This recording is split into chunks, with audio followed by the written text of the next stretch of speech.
Agriculture now. Stakeholders in the cocoa business have asked the federal government to encourage more youth to engage in cocoa farming and provide incentives. They made their position known at the presentation of farm implements and support to cocoa farmers in Akure. Details on this report. Available records show that Côte d'Ivoire is now the leading cocoa producing country in the world at 1 million tons compared to Nigeria's 300,000 tons. The reasons for such low cocoa production in the country are not far-fetched. Nigeria's production is threatened mainly by aging cocoa trees, obsolete farming tools and methods.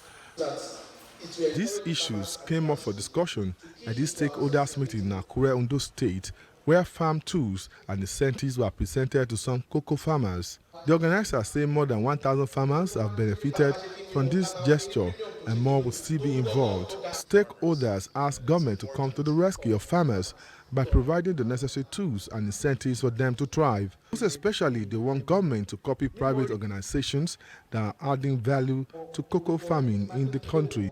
What we look at the government for is to structure, to make sure that they are also showing to young people that cocoa farming is something that is very interesting to them.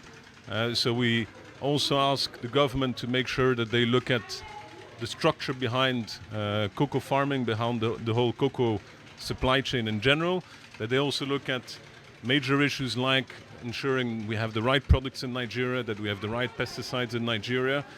We also need to collaborate together with the government to make sure we have traceability. It does not listen to stakeholders.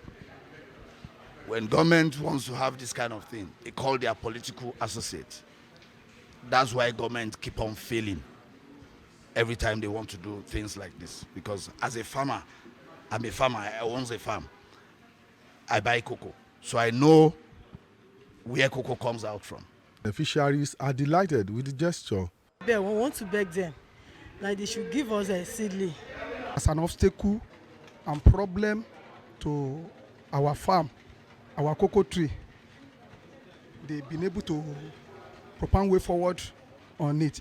This gesture will no doubt boost cocoa production as stakeholders seek more government involvement in adding value to cocoa beans being exported from the country.